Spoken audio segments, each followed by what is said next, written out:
Hello. In the Crown of Aragon 639 years ago, it was May 24th, 1387. My name is Jonathan Seyfried. I'm a PhD candidate in history at the University of New Mexico, and this is the Historian's Notebook, a podcast about how history gets made. Season 1 is titled Molt Cara Companiona. We're looking at a document from each day of the first year of the reign of King Joan I of Aragon and Queen Violant de Bar. Let's begin today's document.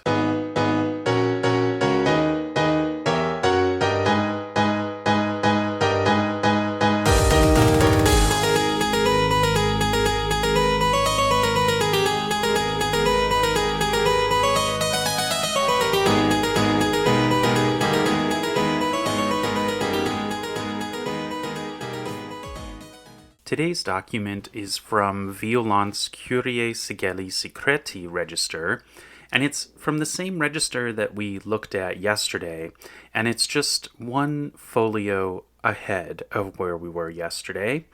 And I can tell you that it gets even more confusing how these registers are organized, because when I look at today's document, I'm seeing something that in my mind would belong not necessarily in the secret seal, but just in more of something like the commune or something that doesn't require a secret seal.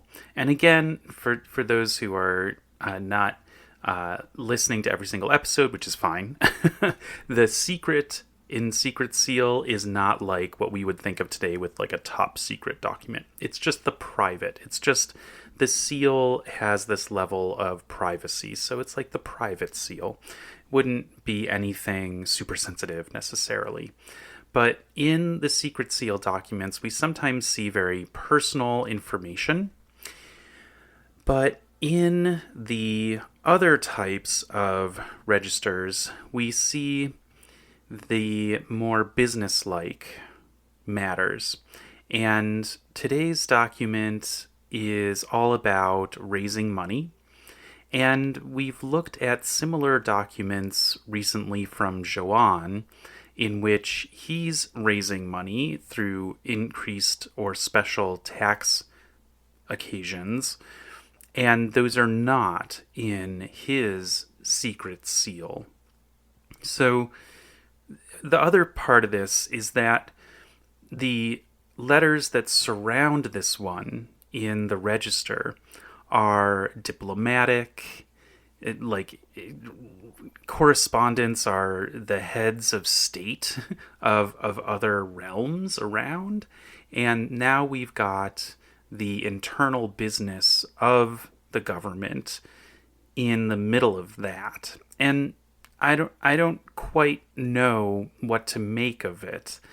It's possible that everything just got secret seal in certain times. It's also possible that I'm reading into it too much, and maybe there is something that's of increased privacy in relation to today's document. We'll have to just note this and just kind of keep trying to find explanations for why certain things are in certain registers. I think I raised that problem in one of the very first episodes of the podcast. Something else that's been a through line in the podcast is the direct governing relationship between the sovereigns and the religious minority neighborhoods in the realm.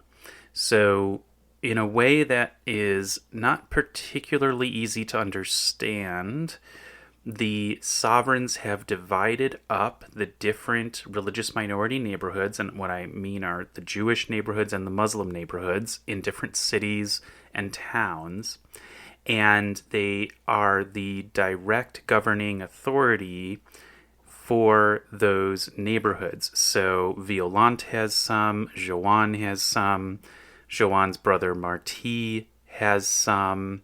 So it's basically a way for the revenue the taxation revenue of those neighborhoods to bypass the municipal and the provincial levels of government and go directly into the royal treasury. And the way that this came about, I've discussed a couple times on the podcast, just very briefly. It's a holdover from traditions established during Muslim rule in Iberia. In centuries earlier, the other Abrahamic faith groups had a special designation and were governed in a special way and had a special tax. And so we're seeing that this is just something that has persisted. It's a continuity over the centuries. And yes, it's morphed and there's been certain alterations to the way it's run. But, you know, for the most part, it is the reason it's happening is a continuity from the time of Muslim rule. So we have another example in today's document of that special direct connection between the monarchs and the religious minority communities. This time, the focus is on the city of Teruel. Teruel is in Aragon, but it's in the very southernmost part. Like, it's closer to Valencia than it is to Saragossa or Barcelona. So we are talking about a place that is geographically pretty distant from Barcelona, but is still firmly within the province of Aragon. The language of this document, it looks to me like Castilian. Like, it's really hard for me to identify where we have Aragonese versus Castilian. Like in this document, it's almost like the same, but I don't have too much experience with it. It's certainly not Catalan. I don't think that there's anything in this document that is Catalan. So Violant is writing to the adelantados, the town leaders of the Jewish community of Teruel. That's in the first line of the document. But then what's interesting is that we have an addressee line at the bottom, which starts with similis hab... Oh, that's abbreviated. It's something like habent fuit. And afterwards it says to the leaders of the aljama Saracenorum. So that's the word for Muslim. And by the way, a pejorative word in English today and I think across a lot of languages.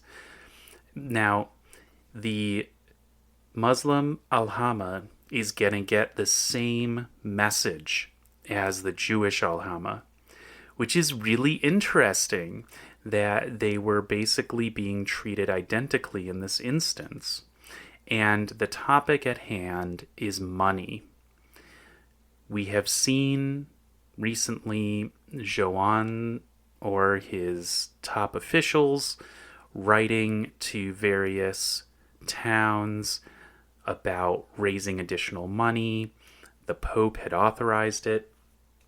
The merchant Johann de Muntros has been engaged to collect a gigantic amount of money, and that's not enough. So the financial needs are so dire that we have Violant writing to this aljama. Now, how do I know that this isn't just your routine, normal, annual tax collection? Well, Violant says it herself in this document, or her counselors too, whoever is the author of this. She says that the reason for this extra tax will be explained by the person who is bringing this letter, someone named Johann Jimenez de...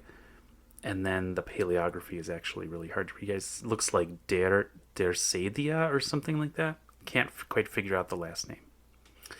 So this Johann Jimenez is going to visit Teruel with this letter and explain the special reason that more funds are being collected at this time. And he's going to visit both the Jewish aljama and the Muslim aljama. Now, there's a special word for this particular collection of money, and I can't tell what it is. So it's at the beginning of line 5, and the first couple lines of the letter are basically, thank you so much for how great you are, and now you need to help us to sustain our reign, and so we are commanding you to help us. And then, so the end of line 4 is the help us, nos ayudendes? Something like that. And then we have on line 5, dalcuna, of some, and then we've got an abbreviation at the beginning of this word, and then an NTIA. I think this could be maybe like quantia, and maybe that's really like some amount, just quantia. But I'm not sure. The more I think about it, the more I'm thinking I'm right about that, but it just seems like a little too vague. Some amount, just don't know. So basically, Violant is saying to the two aljamas of Teruel that they're going to have to pay some extra money. And, I had a suspicion going into this project that the financial situation that Joanne and Violant inherited was dire from the beginning. And other historians have been very quick to criticize them for financial mismanagement. And I think most prominently among them would be Donald Kagi, who wrote an article called Poetry in the Dock. And the dock meaning the stand, the court, like as a defendant in court. Basically saying that all of the cultural stuff that Joanne and Violant were spending money on was causing the gigantic bankruptcy, as well as a whole lot of corruption. And I would definitely not argue that their counselors and treasury officials were all morally pure. And I do think that there's evidence of a lot of cooking the books and fraud going on. But here's the point that I really am trying to make in contradiction to that narrative. The idea that it wasn't going on before. I think that the financial state of the Treasury has been in a major free fall ever since 1380 and that financial crisis. And that all of the officials have had to do all kinds of things in order to keep the money flowing. And so that can then turn into stuff that is, I don't know what I want to say here. Like, in some perspectives, fraud, but then in other perspectives, just kind of the way the state is going to do its business. And so it's a real question, and other historians have brought up the other side of this, more along the lines of where my sympathies are in terms of the financial picture. The key part for today's document is that we're seeing yet again extraordinary measures related to keeping the flow of money coming to the royal treasury. And so whatever was going on in just the initial months of the reign is requiring some extraordinary measures in order to, keep it afloat, it seems. Keep it afloat financially. So this is not something that hit them later on in their reign. It hits them as soon as it starts. And I think that's a pretty important thing to keep in mind when looking at the financial decision-making and judging its competence. All right. Now, I'm not going to pretend that Joan was passionate about the details of financial management. I think he had pretty much zero patience for that. I don't know about Violant. She might have had more of an awareness of what was going on. But I think that more careful attention to the documentation is required in order to make any conclusions about that. Speaking of careful attention, I have been meditating on the probata for this document. There is a lot going on. It is a long probata, way more words than we're used to seeing. A lot of those words have to do with just the title of the person of authority here, which basically takes up, I think, 2 of the lines of this 4-line probata. Now, the first part of it is Bartolomeo Sirvent. Okay, that's standard. We know Bartolomeo Sirvent. And then we have a Mandawit. But then we've got some kind of weird abbreviation mark above the R, and then the abbreviation that ends the word something Regina, or I'm not quite sure what's going on there. It looks to me like an LI, but I can't quite figure out why there would be an LI at the end of a word that has to do with the king's court or the queen's court. So something about the queen, but there's no Mandawit mihi. So I think when we don't see the mihi, I think it means that the business is being handled mostly by the officials. And then the next line, we have the facta pair, and then we've got the name Francisco Durando, and the next line is Milite Consul, Knight and Counselor, and then we have General Procurator, and then after that it looks like we have maybe a day. I'm not quite sure what that vertical stroke is. That it looks like a D a little bit. And then we have Eam Vidit. He sees it. So this is someone different from the Vice Chancellor De Ponte. I think that's a Vice Chancellor who signs off at the end of the letter. I think we have V ahead of De Ponte for Vidit. So we got someone else who's seen it. And once again, the apparatus of a document is a bit mysterious to me. But that's just how it goes. Thanks for listening to this episode of The Historian's Notebook, Season 1, Molt cara compagnona. If you are leaving with more questions than you arrived with, I've done my job. Because remember, the motto of The Historian's Notebook is dissatisfaction guaranteed.